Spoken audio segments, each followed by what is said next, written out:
Welcome to this latest episode of Paradise Talks. I'm Emma Bartholomew. To mark International Women's Day, we're bringing you a special edition. We thought we'd celebrate this important day by chatting to some of the powerhouse women at the heart of Paradise. I'm lucky enough to sit on the advisory board for Paradise, the agency for entertaining brands, who bring you this pod series.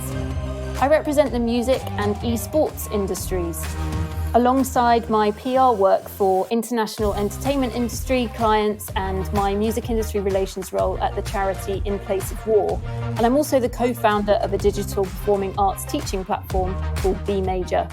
I'm privileged, truly privileged, to serve on the advisory board alongside 4 brilliant women, all representing different strands of the creative industries, and 3 of whom are with me on the pod today. We've got Ashley Carlisle, Lou Jennings and Talia Levine, and we're also joined by 3 more of the amazing Paradise team: Ashley Giesler, Senior Creative, Amber van der Sand, Creative Account Manager, and Penny Lane, Copywriter. Welcome to you all. Thank you. Thanks for having us. Thank you. Now, my job today is going to be one of just basically listening to you all, because you have a wealth of experience between you. So I'm really excited to have this conversation.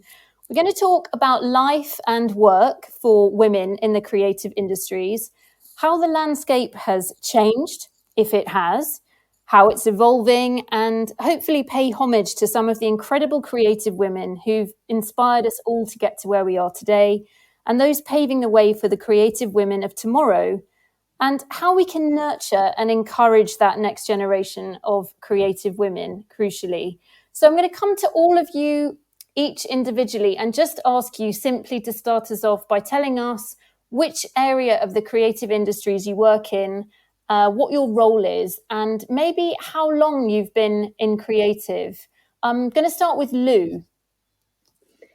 Yeah, no problem. I work in marketing and communications, and specifically in the travel, events and festival space. I represent the festival and travel industry pillar at Paradise on the advisory board. I've been in a creative focus role for 4 years, but have had roles which have incorporated creative elements for 15. Wow, cool. That probably gives away a bit too much of age, but yeah. Yeah, well, you notice that I didn't start with my introduction by giving away any years, because I know I've got a few years on all of you, so I'm going to keep quiet. No. But welcome, Lou. Thank you so much for joining. And I'm going to move on to Talia next. Hi, Talia. Hi, Emma. I represent the TV broadcast strand on the advisory board, and my role at broadcast is commercial director, where I've been for coming up to 6 years actually, but I've been in the media sales, marketing solution and sponsorship world for about 11 years, so not too short on Lou's time there, and kind of similar, my role I guess has become more and more creative as kind of the media world changes. Okay, so I can see there's already a competition in terms of mileage here. Who's got the most years? We can use that to our advantage, I think, ladies. Okay, I'm going to move on to Penny now. Hi, Penny. So I work in content creation, which covers creative copywriting for all sorts of different brands. I'm also a brand and social media consultant and work on a lot of content, primarily for lifestyle sectors. In a nutshell, I basically make things look and sound better for audiences and consumers for about 10 years. Nice. We've got such a variety of cool experience on here. It's really exciting. I'm going to come to one of the Ashes now. I'm going to ask Ashley Carlisle first. Yes, that would be me. That is you. Hey, Ash, how are you doing? Well, I'm not going to talk about my years of experience. No. So basically, I would probably say I've been in the creative industries since I was little. I've always really, really loved to create. But even from when I was young, I used to wake up at midnight and ask to paint, which is probably the bane of my mother's existence. But as I've grown older, I've moved more into the creative strategist role, and innovation role, helping companies, charities, and all of the sort to expand their horizons to really meet market trends and customer needs. So I work across the creative board, really, which I do find really interesting because I can do a bit of this, a bit of that, and have a completely different variety of people to work with. Love it.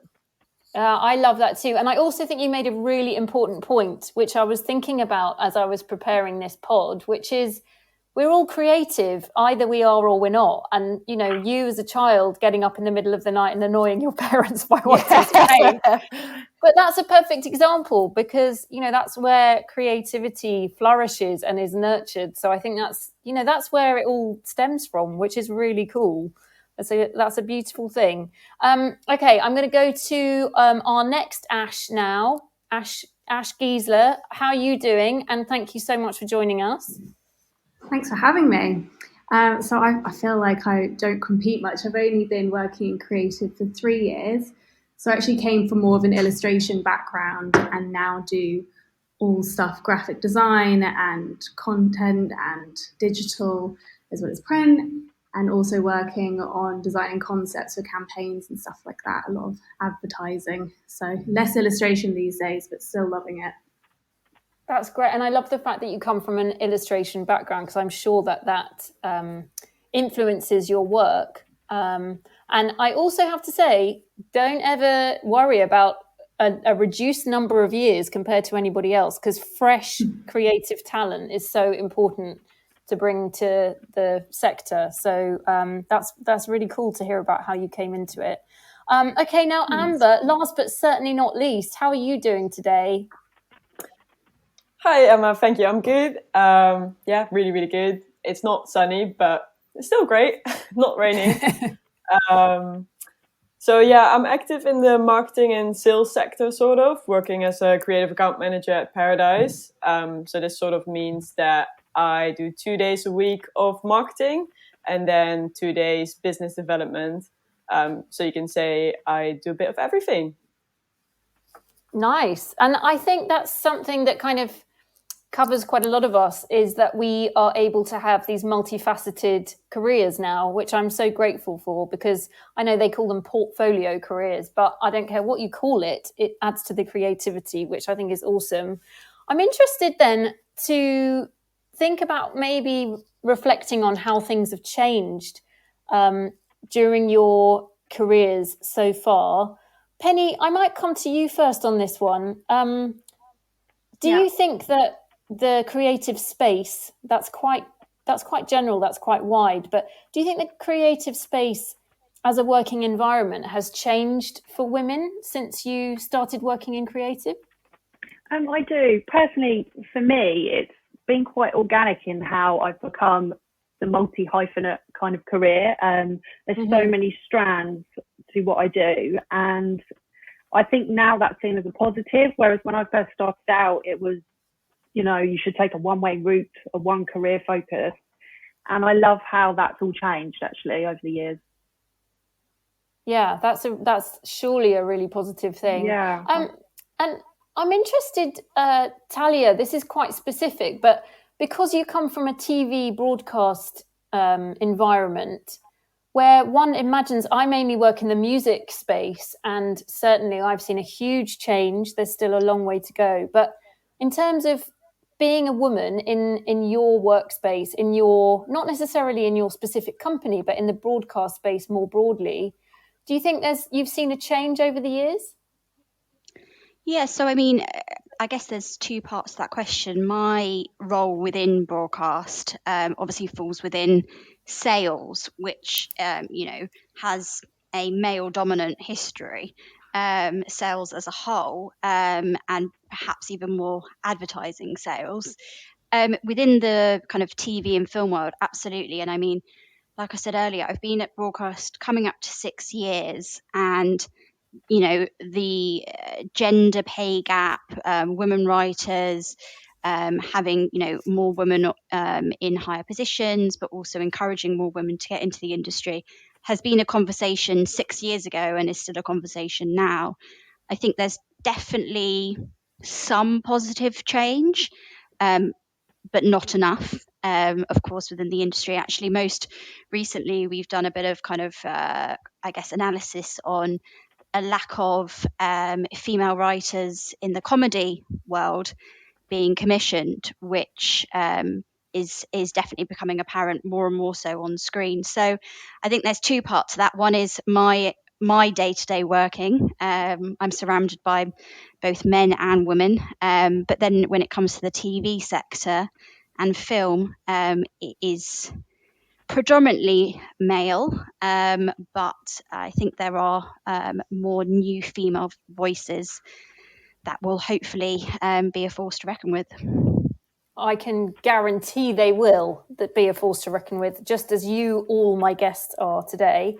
Lou, I wanted to put that question to you because you also are in a slightly different field in terms of more the events and festival and live experience, I guess, space. Have you seen a shift, or has it always been quite a kind of open, equal playing field in terms of women in your areas of work? I think my initial background in travel was well balanced, a high female presence, but I've definitely noticed, due to like more awareness of the equality issue, and therefore a voice that comes off the back of that, which isn't as judged as it may have been in the past. I've definitely become more aware of women in the sector I work in who have, as you referred to earlier, the portfolio style career, which I think is great, because I think it avoids any form of boredom, which can only breed creativity off the back of that, really, can't it? Yeah, absolutely. Yeah, I completely agree with that 100%. Talia, I'm gonna come to you. I just wanted to add to that point, kind of the world that I've worked in, and it'd be interesting maybe to kind of pose this question back to the rest of the group. I am all for equality across the board. I've actually myself had more, I guess,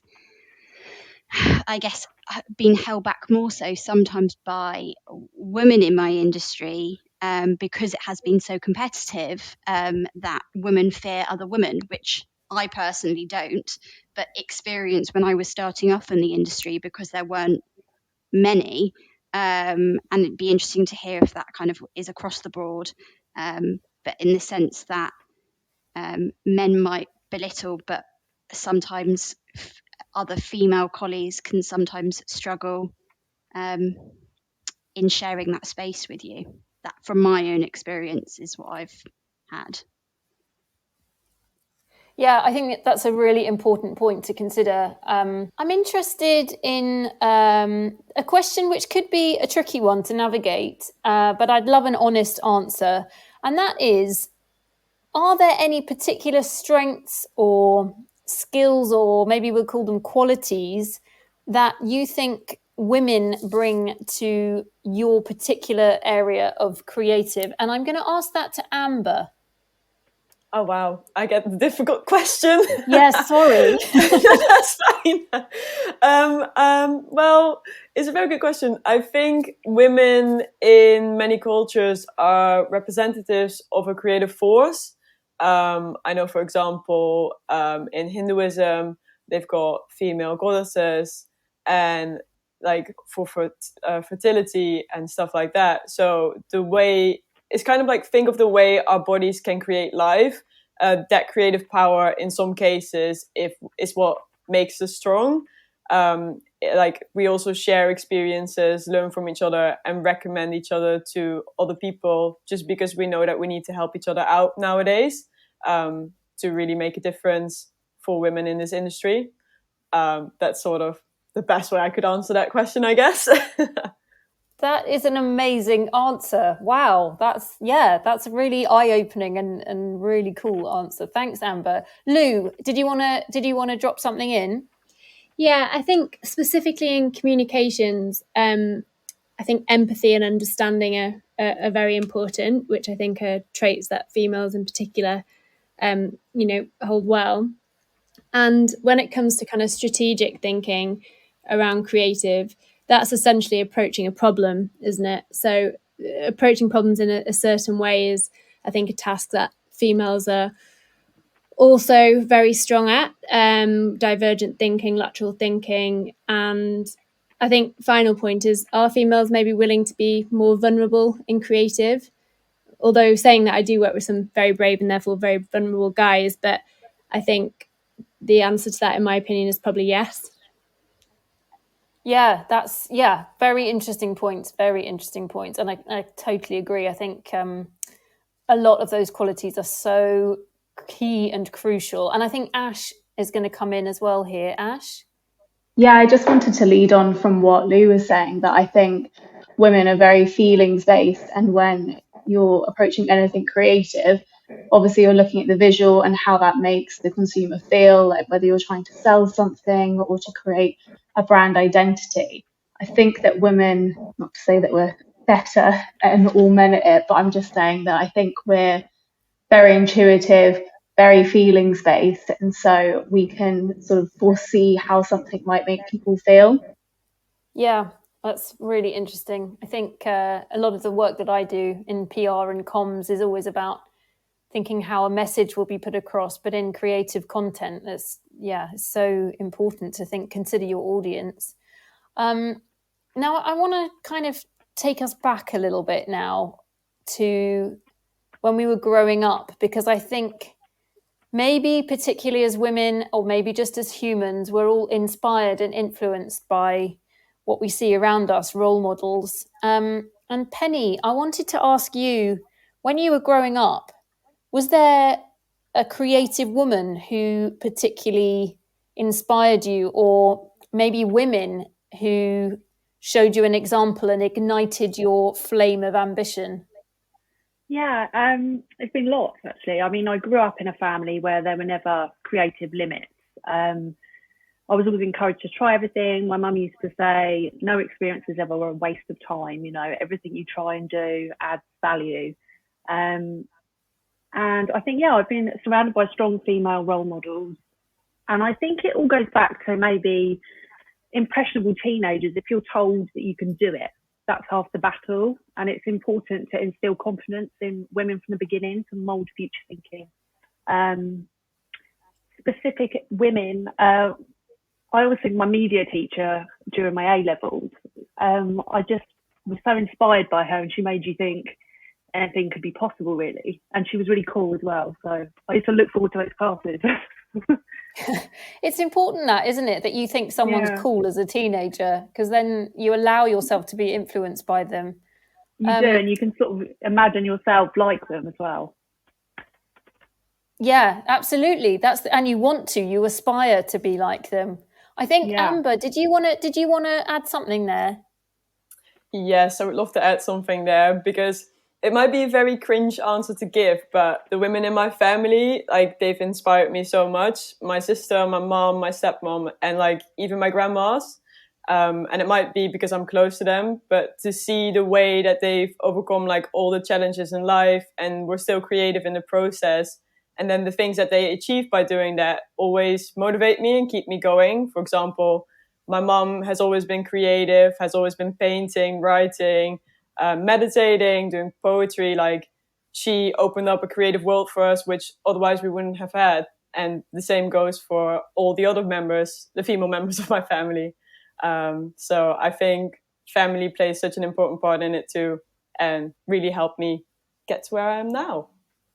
Well, that is a great answer, Amber, and it's in no way cringy, because it's just genuine, though, isn't it? Our first role models are often the people in our family, or those who are caring for us in some capacity, whether that's immediate family, family friends, or teachers. And it's important to pay them respect. So I have respect for you for mentioning them. Are there any amongst you all? Are there any women who particularly inspire you today? It could be, like, for me, when I see Viola Davies on Instagram, I just think she is like the powerhouse of all powerhouses, and I absolutely adore the woman. I think she's amazing. But then there could be women that you work with, or anybody of note. Talia, how about you? I guess a recent one for me, I don't know if anybody has been watching or has watched It's a Sin, Oh yeah. which is just unbelievably amazing in many respects. But the actress Lydia West on that, who plays the character Jill, and she's definitely, I think, going to be an actress to watch. But she, across her social as well, you can just tell that she didn't just take the part for a part. She took the part because it was something of interest to her.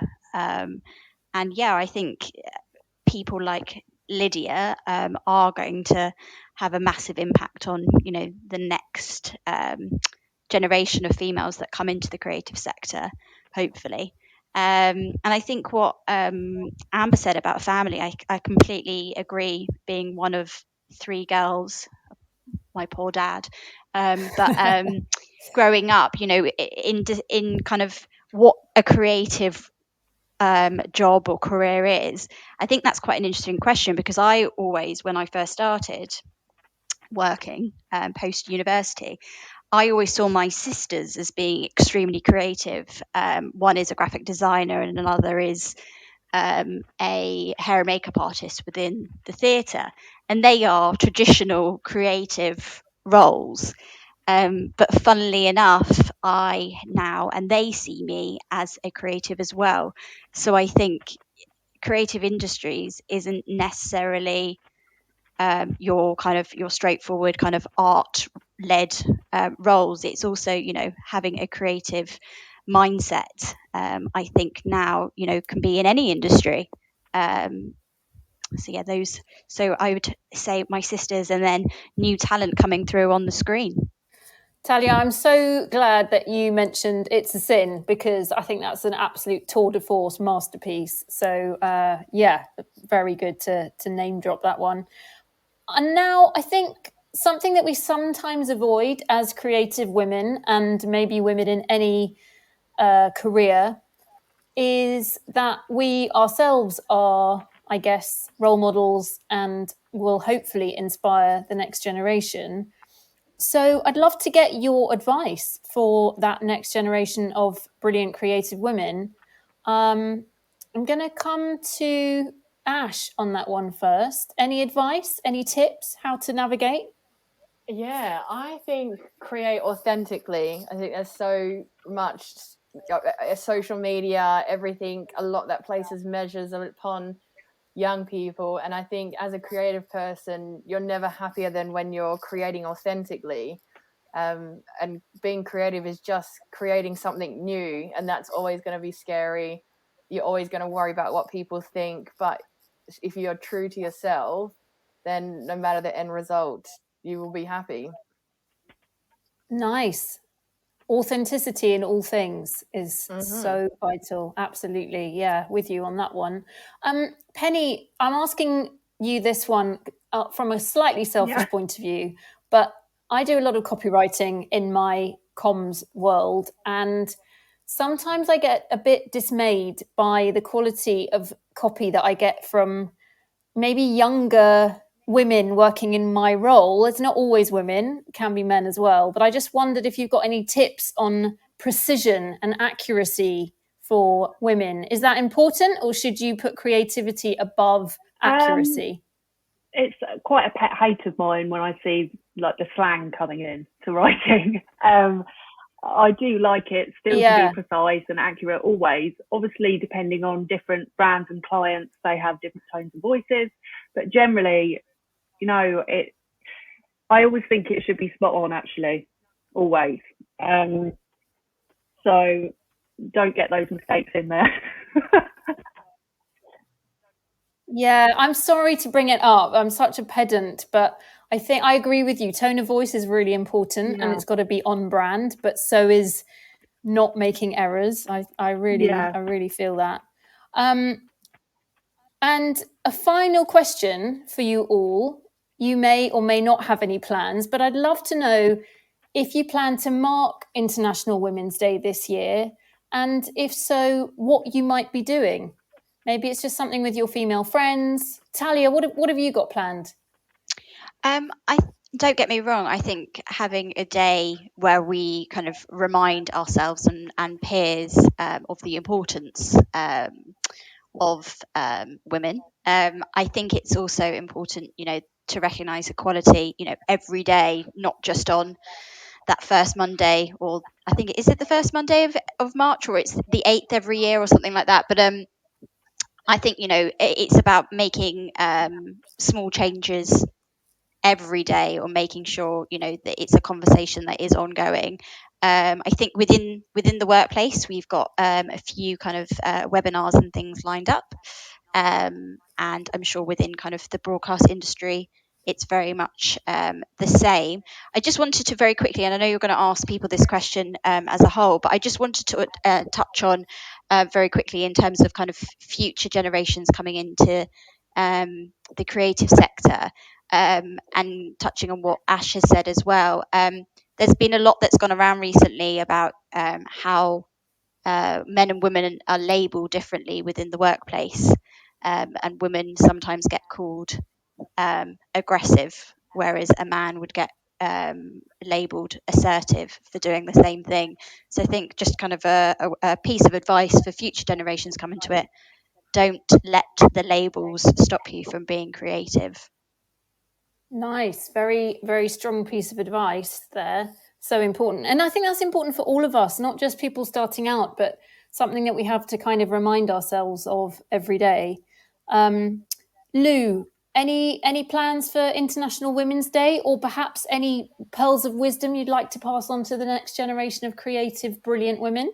Yeah, I think following on from what Talia just said then, I think there are a lot of egos to deal with, whether you're just starting out or whether, you've been in it for a while. And I think the biggest piece of advice I could say would be to learn to control what would be a primal reaction. So, kind of an initial pushback, defensive aggressiveness, however you want to label it. But, that initial kind of like primal instinct reaction, and turn it into something more powerful. So I think it was Ash who said it earlier, but looking at what that reaction has come from, it's going to be fear-based. So rather than just attacking back, just stopping, pausing, thinking about what that person's saying to you and why they're saying it to you, and then reacting in a powerful way back.